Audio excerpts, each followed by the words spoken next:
So last week we talked about opposition, who to fight, when to fight, what the fight actually is. But I want to stay here a little bit longer because there's a second conversation that we need to have, and it's this. What do you do when the resistance or the opposition doesn't stop?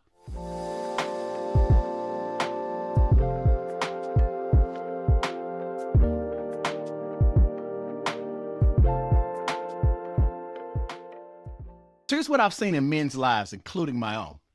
See, the opposition doesn't always come at you all loud and obvious and obnoxious. Sometimes it's just weight, constant pressure that slowly just breaks you down. And most men, when that happens, they assume something is wrong. Wrong timing, wrong direction, or just wrong for me. But what if that assumption is the lie? Okay, think about an airplane taking off.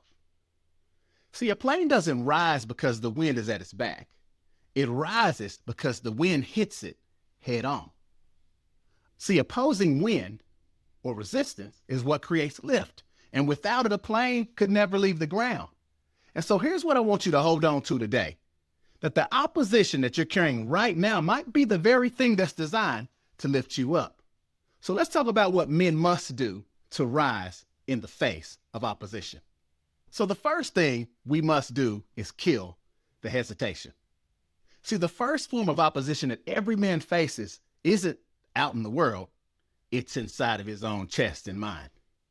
And here's what I mean. See, before an airplane ever meets the headwind or any turbulence or weather conditions, before it ever gets the chance to even use resistance to take flight, it has to do one thing first. It has to leave the gate.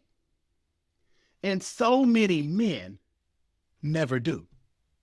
Not because the dream is wrong, not because the timing is off, but because there is a force, and I ain't talking about gravity, but there's a force that's keeping them parked at the gate. And that force is fear. Now, I know some of y'all just tensed up, man, I ain't afraid of anything. Well, stay with me. Because fear doesn't look the same in a grown man as it did when you're a little kid. It doesn't just announce itself or dress up in a boogeyman suit.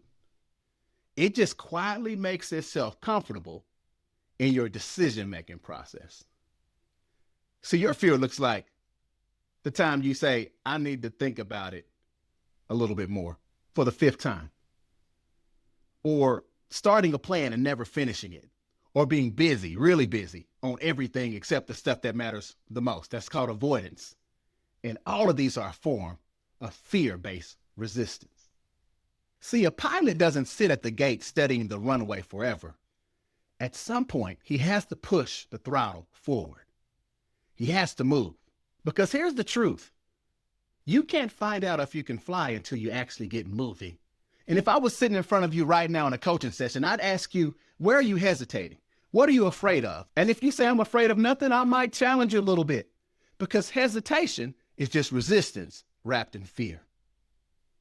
And the moment you name it, it loses its power to keep you on the ground. Number 2, use the headwinds to your advantage. See, once a man starts moving, once he pushes through what's inside, then he runs straight into what's outside. Criticism, closed doors, people who don't believe in what he's building. And this is where a lot of good men make a painful mistake. They read the resistance as rejection. And they start saying, maybe this isn't for me. Or maybe I misread the moment, or maybe it's time that I just let this go. But I want to offer you a different lens to view this through. And yeah, I'm going back to the airplane. See, for a plane to leave the ground, opposing wind has to strike the front of the wings. Not from behind, from the front, right in your face. That's not a malfunction. That's literally the mechanism. And that's why pilots don't panic when they feel resistance. They recognize it as the very thing that makes flight possible. See, planes don't rise despite resistance.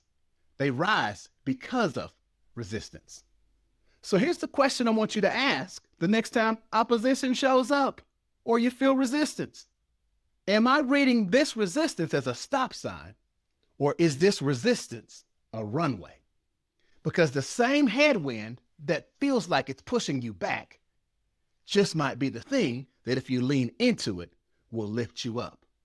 See, men in airplanes rise the same way, by pushing into resistance. Number 3, fly for somebody else. See, here's something else that I've noticed. When a man is fighting for himself, for his own comfort, his own success, he has a low ceiling for pain. But when a man is fighting for someone else that he cares for, the ceiling for pain rises. Because it's one thing to let yourself down, but it's an entirely different thing to let the people down who are depending on you to make it. And this is where mission changes everything. Opposition is real, and the pressure is real, and the cost is real. But a man who knows what he's fighting for doesn't get stopped by those things. He endures. Not because he's tougher than the next guy, but because quitting stopped being an option, because he's fighting for more than himself. So here's a question I'd ask myself.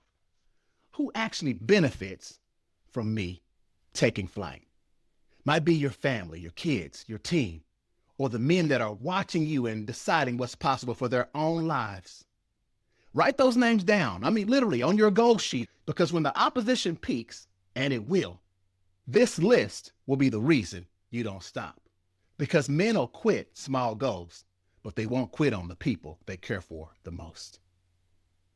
And number 4, fly with your brothers.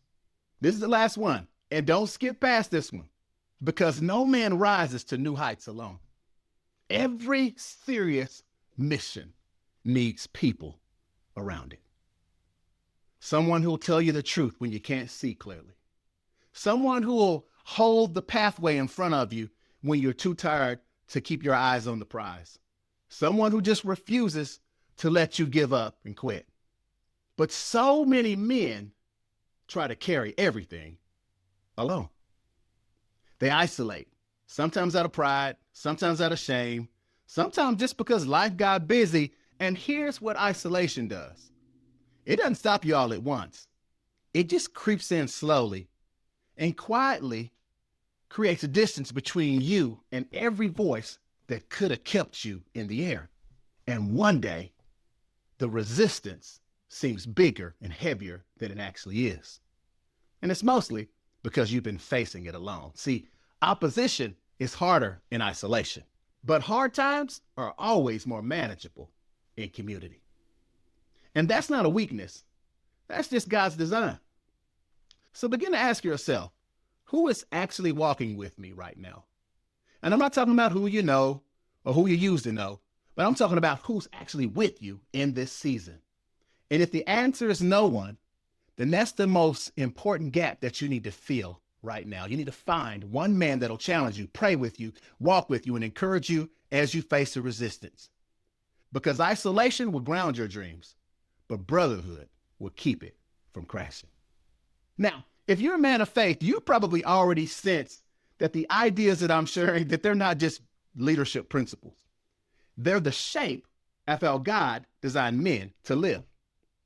And Ecclesiastes 4:9 says it plainly. It says 2 are better than 1 because if either of them falls, one can help the other back up.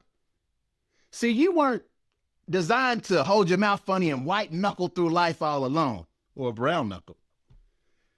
The opposition that you've been facing, God isn't surprised by it. In fact, through scripture, the men who made the biggest difference were the men who learned to rise under the pressure, not collapse under it.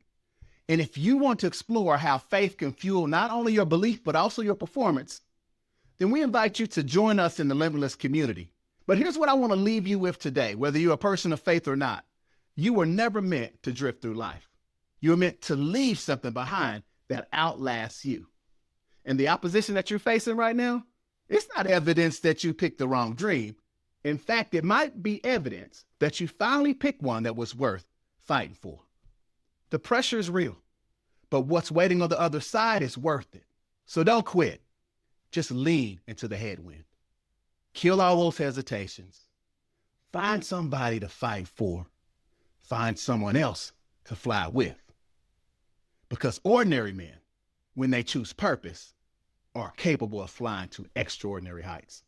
And that's all I have for now. Again, my name is Larry L.C. Crawford, and this is the Limitless Manhood Podcast.